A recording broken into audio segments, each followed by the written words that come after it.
I big-time Pete Sampras at his home course. I felt like the biggest schmuck of all time. Hey everybody, Trey Wingo here. Welcome into another episode of Half Forgotten History. I hope your summer is going well, but I doubt it's going as well as the summer of 1984 did for America. It was a remarkable year. It was a year where Michael Jordan played in his first Olympic Games and absolutely took it to Bob Knight. It was a year where Larry Bird and Magic Johnson played against each other in the NBA Finals. It was a year where Wayne Gretzky won his first Stanley Cup, taking down the New York Islanders. The Cubs won their division and still didn't get to the World Series, but still, they won their division. A lot was happening, and Jon Wertheim, who does great work for 60 Minutes and Sports Illustrated, has put this all together in a new book called Glory Days, the summer of 1984, 90 Days That Changed Sports and Culture Forever. Bruce Springsteen's Born in the USA album came out. Prince came out with the Purple Rain album. It was amazing. Recently had a chance to talk to Jon about the book and how crazy that summer was in retrospect. Obviously, Jon, I've respected your work at Sports Illustrated forever and 60 Minutes. So it's just great to talk to you. Thanks for wanting to come on. Oh, right back at you. No, pleasure. Glad we could do this. Obviously, you have a great book out called Glory Days, which I have a copy of right here about these. Put it right in the middle of the frame. There we go. The summer of 84, 90 Days That Changed Sports and Culture Forever. I would agree. As I was telling you before we got started here, that was the year between my junior and senior year in college. I remember that summer vividly for what you have in the book and many other things that we won't discuss, but it was one of my favorite summers of all time. But before we get into that, obviously you're a big tennis guy, and there's a couple. I think men's tennis is at a real interesting point right now because we're at the crossroads of the big three potentially no longer being as big as the three have been. We saw Djokovic win his 19th slam at the French, coming from 2 sets down against Tsitsipas. Obviously, Federer and Nadal are there at 20. When it's all said and done, is Joker going to be the one that people will consider the greatest of all time? Oh, man. I mean, one thing I've realized is that nobody changes their opinion. No one can be swayed. I mean, Djokovic can win 100 majors and people would still say, yeah, but Federer was flashier, or Nadal did it with more fight. I think it's funny because tennis has been obsessed with this conversation for, as you know as well as anyone, for the last 10, 15 years, everyone's been obsessed with this greatest of all time and who's going to retire with the most majors. And now that we're finally getting a conclusion, nobody wants to accept it. So I think statistically on paper, Djokovic probably, I think he probably is going to make the strongest empirical case. But I think, it's like Jordan and LeBron. I mean, people that love Federer are not giving an inch. No one is changing their mind here. The goalpost just changed. Well, I may be the unicorn then, because I have been staunchly Federer for a long, long time. But, he's 39. He's a 6th seed at Wimbledon now, which saying that kind of makes me want to puke. He's seeded 6th at Wimbledon, where he's won 8 times. But empirically for me, if I have to look at it, Joker is younger. He's one behind. He's way more likely to sort of accumulate more than what Nadal and I think Federer are going to at this point. And to me, as good as Rafa is, and he's amazing, 13 of his slams have come at one event. That's 2/3 of them have come on one surface, which, as you know, is the quirkiest surface of all at the French Open. So it's easy for me, and that may be really bad on my part. It's easy for me to say, let's just put him over here for a moment and then focus on Federer versus Djokovic. I always thought that Federer was the most elegant athlete I've ever seen, and Joker certainly does it differently. But at the end of the day, if it's about how many do you have, I think he's going to have that crown, and that's going to be hard to get away from. But you mentioned elegance. Doesn't grace and nimbleness, doesn't that count as part of greatness? And isn't it unfair that Federer had to go first? So he set the standard. Everyone else knew exactly the level they had to clear. No, I mean, I'm objectively, I'm probably with you, but I think that people are, it's like, it's like those balloon animals. People are like contorting definitions of great any way they want. I don't know, maybe they all tie at 20, but no, I think you're right. Yeah. If Djokovic wins Wimbledon, because whenever this airs, I suspect won't have happened. If Djokovic wins Wimbledon, he'll be tied. Then he goes to the U.S. Open.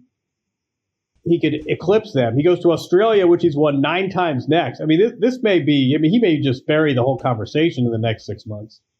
Which is so funny because when Federer won 20, we were like, that's crazy. And I was at Wimbledon when it happened. I'm like, okay, we looking at 21? We looking at 22? But, you know, outside of the Tom Brady argument in football, Father Time does eventually win. And Roger at 39, have we seen the last of him, in your opinion, in terms of hoisting one of those slams? I got to think this. Wimbledon 2021 is about the last best chance. And it's side chance, it's grass, it's his surface. Nadal's not playing, but I mean, I'll tell you the one that always gets me is when I first started covering tennis, it was when Sampras was finishing.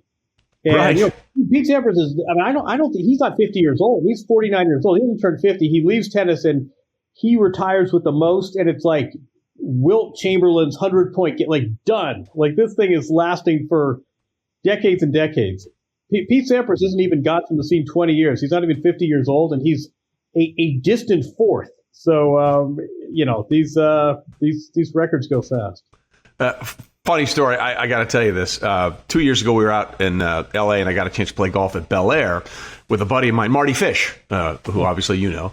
And so we're there, and I was driving down to the range, and the range from the first tee is downhill, and this guy comes on the other way and says, hey, be careful. We had a little rain. It's a little slippery on the cart path. I'm like, thanks very much. Appreciate it. Did not recognize him at all. Then, of course, we went on the course. It was Pete Sampras. He was telling me, you know, like, he's got the beard now, and he had the hat on. Like, he did not look like Pete Sampras. I actually had to apologize to him later. I said, hey, man, I actually didn't recognize you. And he called me by name. I felt like such an idiot. Like, he knew who I was, and I was like, oh, thanks, man, appreciate it. Like, I big-time Pete Sampras at his home course. I felt like the biggest schmuck of all time. Knowing Pete Sampras a little, he would never hold that against you. Honestly, it's probably a source of pride. This is the opposite of attention seeking is. That's him. Yeah, and then there's the women's side. Do we think Serena's ever going to get there? I mean, that's the other side, right? Because it seemed like that was a foregone conclusion for the last 3 or 4 years, and now suddenly that's hit the brakes. You know, so Roger Federer is kind of this elegant guy from Switzerland, and Serena's from, you know, East LA, and for as different as they are on the surface, it's amazing the parallels. So they're both 39 years old. They're born within a few weeks of each other. They're both parents. They're both sort of, it's been a while since they've won. It's exactly the same. You know, he's trying to win 21 and extend this lead. She's trying to finally tie Margaret Court and win 24. And it's kind of the exact same. It's the last best chance. If it's going to happen, it's going to happen on grass. They actually, like, to the decimal point, have the exact same winning percentage at Wimbledon over the years. It's really a lot of the same kind of themes and storylines. And then, of course, the other discussion in women's tennis has been what's gone on with Naomi Osaka and the move she made to pull out of the French Open and really put a light on mental health. And I mentioned Marty Fisher's name earlier. For those that don't know, Marty at one time was the number 1 rated player in the U.S. and had a quarterfinal matchup with Roger Federer at the U.S. Open and sort of broke down and like could not get to the event. He really had an anxiety attack and had to withdraw from the sport. So he's very acute and aware of the mental pressure that tennis brings, because you're out there on your own. Even a golfer has a caddy. You know, you are out there trying to figure it out on your own, and Naomi has put a spotlight on that. What was your take on that situation and how it was handled both by tennis and by Naomi? Yeah, I mean, I think you nailed it. This was about one athlete and a mental health struggle, and this wasn't Marshawn Lynch, and this wasn't a crusade against the media, and this wasn't sort of a defiant athlete who now makes all this money and she's going to buy her way out of inconvenience. She really didn't think the same way Marty Fish had a you know, I mean, he talks about this pretty openly. So I think Marty Fish had a full-blown panic attack that prevented him from playing a match. Massive. Osaka, same thing. And I think this was about her and her mental health and her level of comfort. This wasn't about this sort of system that needed to be brought to its needs. And I mean, if you're in tennis, sort of everyone knows everyone, and there are not a lot of secrets, and everyone knew that Naomi Osaka's had these struggles. She's alluded to them. I mean, she's talked about, she hates winning tournaments because she has to do this trophy presentation and give a speech, and she's so uncomfortable. I mean, people knew this. I was surprised that the tournaments responded as they did. Knowing Naomi Osaka, knowing sort of some of what she deals with, knowing her personally, they took this as Marshawn Lynch saying, like, F the media, we're done with this. And took a very strange hardline stance. And I think that just sort of escalated things. And then no one looked good here. Yeah. How much, and I'm just, literally, this just popped into my brain. How much do you think that, or any of it, might have been framed by what happened when she won her first slam at the U.S. Open, when Serena sort of melted down and there was all this controversy and the booing and everything, and sort of Serena not winning sort of eclipsed Naomi winning, and Serena had to actually get up there at the presentation and say, look, she should be praised for what she did. It was a really awkward situation for a young woman to be in. Yeah, but imagine you're winning your first major and you're taking down the mighty Serena Williams. It's this absolutely transformational moment for you. And all you hear are boos, and it's weird, and you don't know what to say, and you don't want to embarrass Serena, you don't want to take a victory lap, and you end up crying. You look profoundly unhappy when this should be the happiest moment of your life. But I think, I just think that it's exactly what you said before. This is a rough sport, and people think, it's precious, and it's preppies, and it's country club, and it's really not that at all. I mean, I would say even in MMA, the horn sounds in MMA, and like, you get a minute of guys patting you on the back and giving you coaching and squirting water in your mouth and telling you how great you are. I mean, this tennis thing you are absolutely on your own. I mean, if you get coached during a match, you get penalized for it. And I think that, I think some players love it. And I think for others, that really exacts a price. Well, it is, and I've been fortunate enough to be at Wimbledon and the U.S. Open a few times, and I can't remember the name of the player, but I was with Marty at the time, and it was either in the semis or the finals, and he broke down, at a changeover, and Marty's like, he's breaking down because he's struggling right now. He really doesn't know how to fix what he can't do, and listening to Marty talk me through that, I looked at that situation completely differently. I wish I could remember the name of who it was. It was either Marin Cilic when he played Federer in the final. Yes, it was Cilic. That's exactly right. And when Federer won his 20th, and Cilic was like, nothing's working. He couldn't figure out a way, and he was just exposed. And I think that's the thing that people don't understand about tennis. And thank you for indulging my tennis itch, by the way.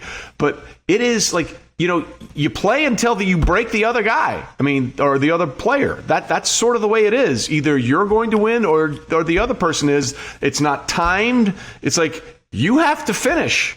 And I think that's the thing that makes it sometimes the most excruciating game mentally for these guys. Tennis is not soaring in popularity. I mean, worldwide it does pretty well, but in the U.S. it's not exactly soaring. And I'm thinking, I don't know, if I were 9 years old and I were a really good athlete, and we're going on the basketball team, we're all going on the bus, and if we win or we lose, we're going to get McDonald's afterwards.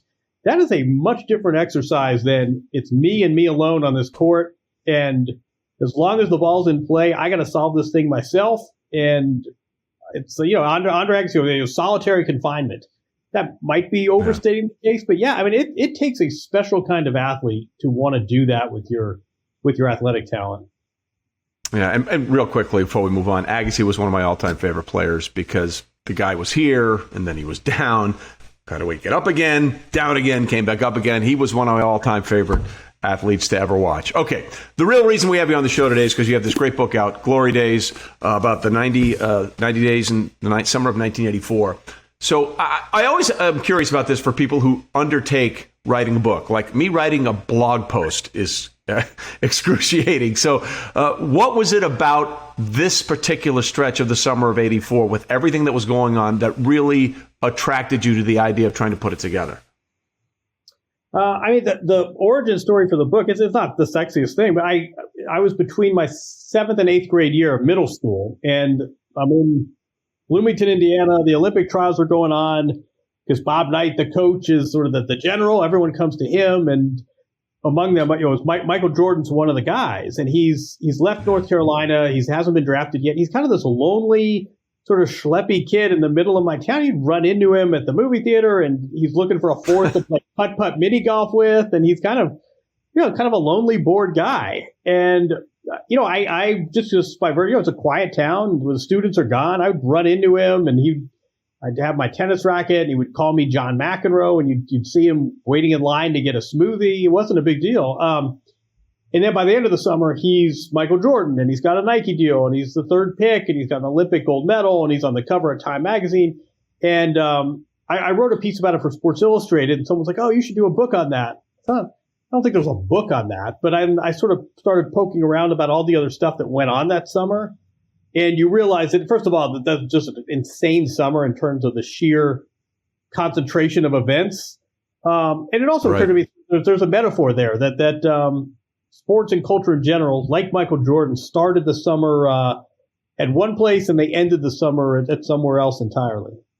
Yeah, it's funny to think of what you just said now, because everything about the Olympics and almost every large sporting event is so professionally polished now, for lack of a better term, and sort of put in a bubble and put over here where you can't have the access that you were talking about. But before we move on to some other stuff about that summer, one of my favorite quotes ever in sports history was about the Olympic trials for the '84 basketball team, when Charles Barkley, who did not make the team, by the way, Charles Barkley did not make the 1984 team, which was a crime that I can't even begin to tell you how bad it was.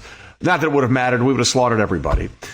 We being the U.S., pejorative, was that he was lighting up the trials, and he had the nickname as the bread truck when he was at Auburn because he's just a big, hefty dude. And one of the NBA scouts who was there said, "If they cut the bread truck, I'm pulling for the Russians." That's how much they wanted to see Charles Barkley at the Olympics, and we finally got it in 1982 when he punched an Angolan player. We were deprived of that for 8 years, so I was happy to see him get that. But that's one of my favorite quotes of all time in Sports Illustrated. If they cut the bread truck, I'm pulling for the Russians. Yeah, I'll tell you one of my favorite quotes in the book was actually from Bob Knight, who, you're right, Barkley basically wanted to go to these trials to boost his draft stock. He didn't like Bob Knight. Bob Knight didn't like him. Charles Barkley couldn't figure out why he was taking shit from this, who's this grumpy man? I'm not getting paid here. And Bob Knight had no use for Barkley, and Barkley would tease Knight. And Knight was at the peak of his powers. No one ever challenged him. And, he'd walk in and Barkley would say, did your grandpa die? I can't figure else why else you'd be wearing a sweater like that. Or, Knight would walk in late and Barkley would look at his watch and say, "Whose time do you think this is? We've been waiting all day for you." And Knight's quote, which I think I got in the book. I think I put it in there, but it was my favorite was, "There's only one general in this army, and it's not you, fat boy." That was pretty good, right? That's pretty good. But I like the bread truck, too. Yeah, I just love that. If they cut the bread truck, I'm pulling for the Russians. And another, by the way, I heard this story years ago from somebody that it's one of those things that you've heard and you hope it's true, and I don't know if it's true, but Knight was trying to figure out a way to motivate everybody, and if you find a way to rip Jordan, if you can rip Jordan, everyone will well, if you're going to yell at Jordan, you can yell at anybody. And I think he said, "Jordan, are you going to set one GD screen one time in this practice? I haven't seen you set one screen for everybody." And Jordan turned back to him and said, "Coach, I've set him. I just set him so fast you couldn't see him."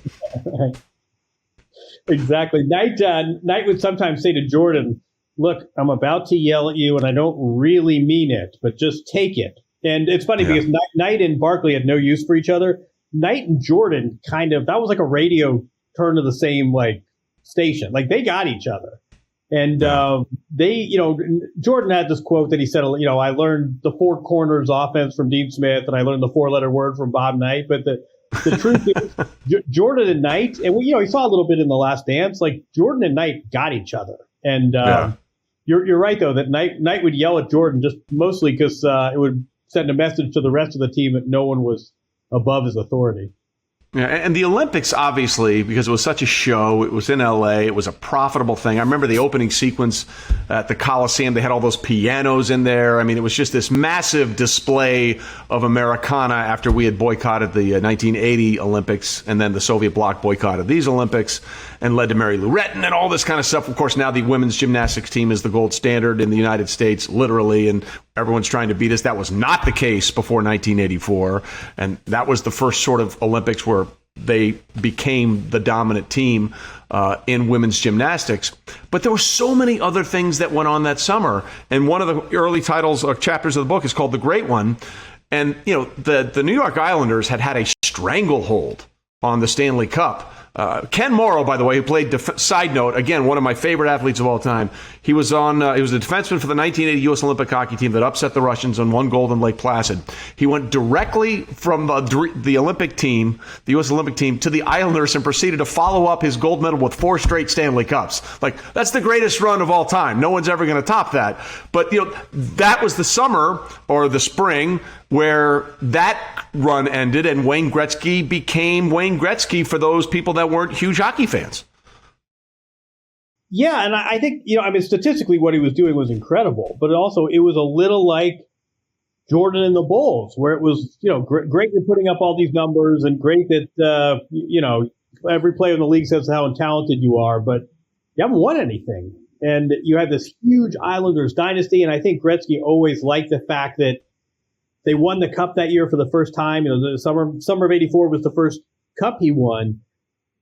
And he wasn't even that good in the Stanley Cup Finals. It was a sort of spread the wealth team thing. But before then, it was just silly what he was doing with these hockey records. But this was kind of the one thing missing, was is he good enough to make everyone around him better? And I think he took a lot of satisfaction, not just from finally winning, and now he's got a Stanley Cup and he shut everyone up, but also the way they did it, beating the Islanders, was kind of ugly, scrappy team hockey.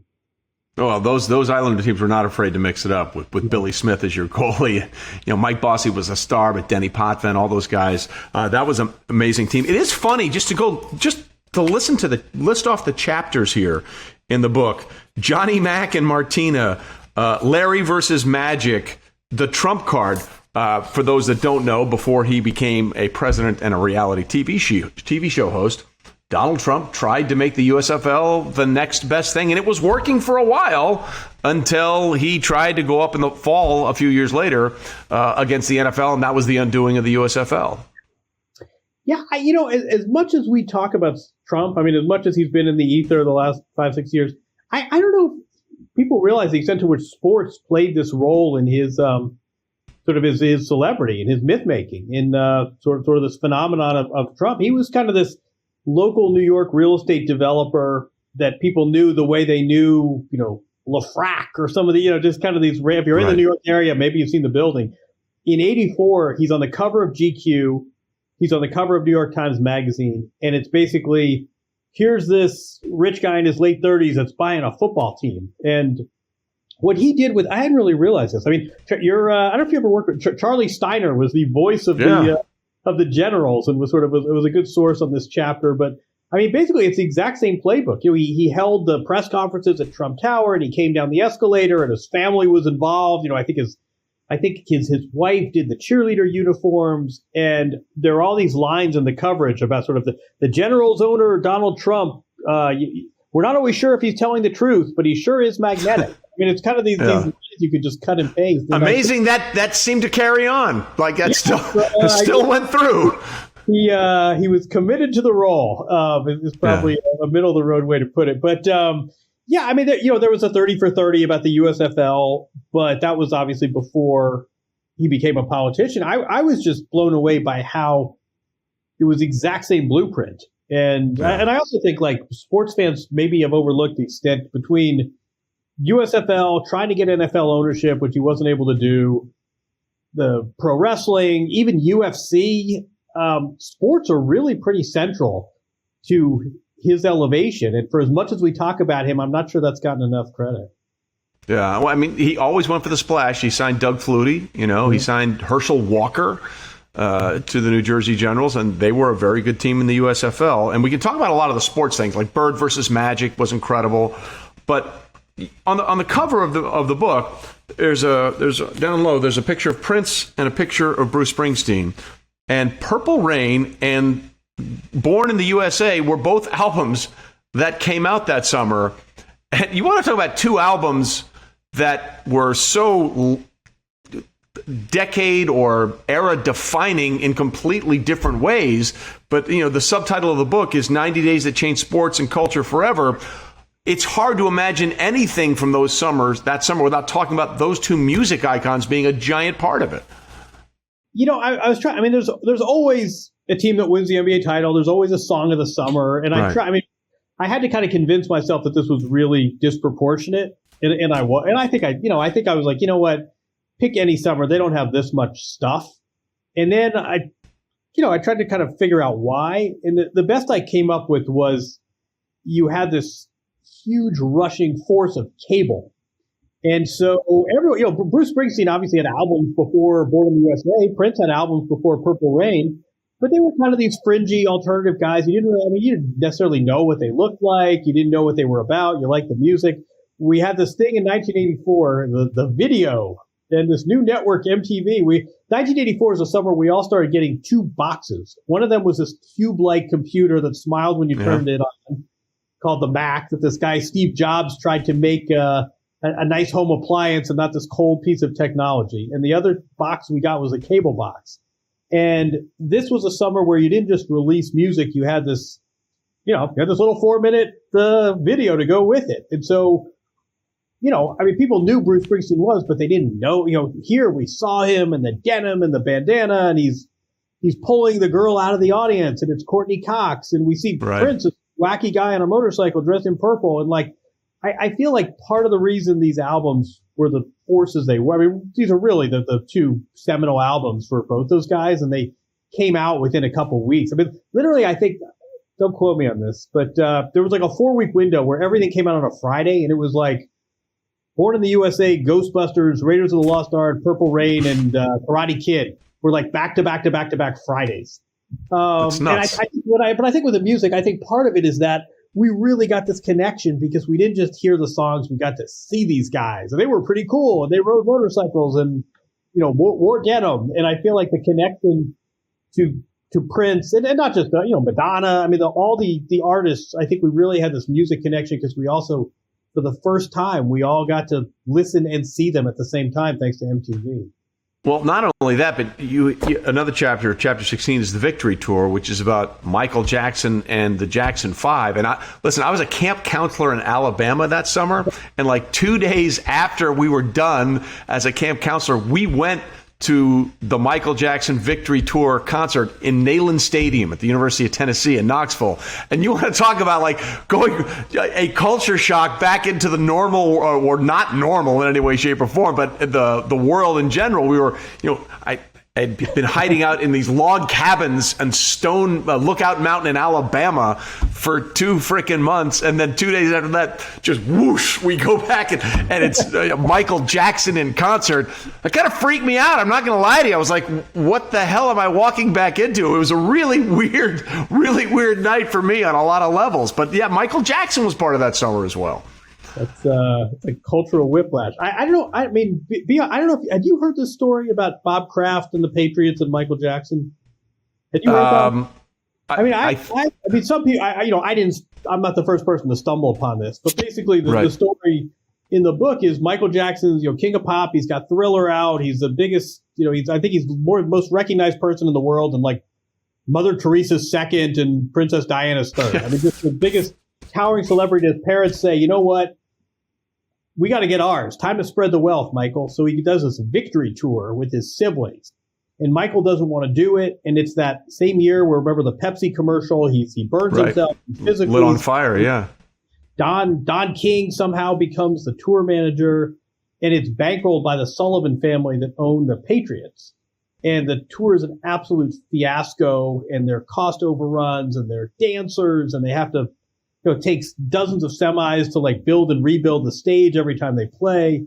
And the brothers make a lot of money and Michael makes money, but the tour's a big loser. And the Sullivan family that bankrolled it had to sell Sullivan Stadium to pay for the debt of this tour. And so basically a number of dominoes have Bob Kraft ends up getting the land around the stadium and then the stadium and then finally the Patriots. And Bob Kraft apparently has got a poster of the Victory Tour in his office. And the joke is, if Michael Jackson had gotten along better with his brothers, he never buys the team, and Belichick and Brady never happened. So the Michael Jackson Victory Tour is sort of the butterfly that got the Patriots their Super Bowl rings. Well, I love that story because I'm a big fan of one thing changing everything. Here's one of my favorites, and it's kind of a limb, but bear with me here. If Henry VIII hadn't wanted to bang Anne Boleyn, America might never have been formed. Let me explain, okay? He was married of Catherine of Aragon, Henry VIII was, of Spain, but she couldn't bring him any sons, so he wanted to annul the marriage. And England was under the rule of the Catholic Church at that time, and they were like, no, we're not going to annul the marriage. You know, you tried to have kids, and they just weren't sons, so that's it. We're not annulling the marriage. So Henry VIII is so upset, he says, screw that, we're no longer Catholic. I'm going to form the Church of England with different things. And the reason the Pilgrims and the Puritans left England because they didn't like the Church of England. So if it hadn't been for Anne Boleyn really wanting to get with King Henry VIII, who knows where we would be as a country right now. So I'm glad you brought that up, because you can extrapolate things to those points on a lot of different places, and it's a really wild ride. That's not even that many dominoes. I'll tell you what. I'll tell you a quick one in the book that I got a kick out. It was not quite as grandiose. That's a good one. Yours is good. I've been working on that one for a while. Thanks. The best one I had I don't know. It's not that good. But, Hakeem Olajuwon comes over from Nigeria, and he's supposed to go visit St. John's, and he gets off at JFK, and no one's there to pick him up. And he goes outside to look for the St. John's van or the coaches. It's freezing out here. One of the baggage handlers is Nigerian. And he says, is it always this cold? And the friend says, oh, you got to go to Houston. It's freezing here in New York. You got to go somewhere like Houston. So that's yeah, I've heard this one. Yeah, if St. John's had been there to pick up Hakeem Olajuwon, five slam a jam, it doesn't happen. But no, I mean, I think honestly, the serious point is and I don't know if you were the same way. I was 13 years old. It didn't seem like that crazy a summer. It didn't seem like all these dominoes were fun. It didn't seem like this transformational. We're living through history. It's only when you go back X years later and you say, whoever, David Stern drafts Michael Jordan and the Olympics turn a profit, and you sort of go back and look at everything.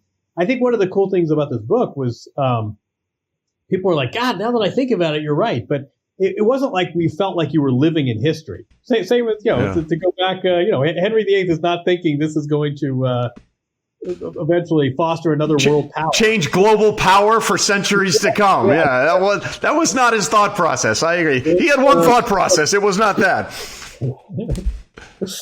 It is funny though, but that's why I like doing this podcast, because you go back and look at things under the guise of half forgotten history, and you realize how different things could have been, and how little things change everything. In redoing that summer and redoing the book, and again, it's Glory Days, the summer of 1984, was there one particular thing that you had forgotten or that stood out for you in researching the book that you were not expecting? Oh, man.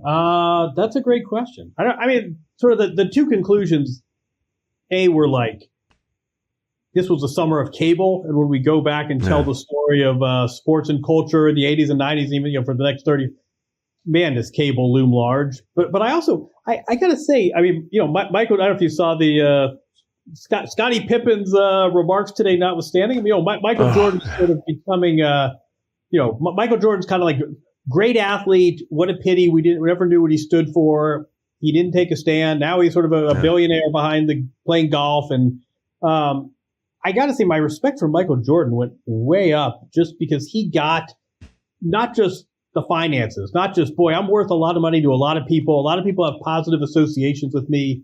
I can make a lot more money than the $550,000 or whatever, the Bulls rookie contract. But I think Jordan really understood that athletes needed more power, and it wasn't political power. It wasn't Muhammad Ali. It wasn't Kaepernick. But I think Michael Jordan at age 21 that summer really understood that he had more leverage than most athletes. I mean, Michael Jordan, I think, understood that better than any other basketball player. He understood it better than Bird, Magic, and Dr. J, that we've got the leverage here. And I sort of came away thinking Michael Jordan, in a weird way, is kind of a pioneering figure, not because he took political stands or, gave Black Power signs on the medal stand. But Michael Jordan really understood that the leverage was with the athletes, and they could do a lot to change the balance of powers and unlock this value. And, he started it in 84. And I mean, I don't know if you ever, Dan Dockich tells a great story about Jordan, sort of they're playing golf, and Jordan says, I'll bet you X $1,000. And Dan Dockich says, where'd you get that kind of money? And he goes, I'm going to make 10 times more money off the court than I am with the Chicago Bulls.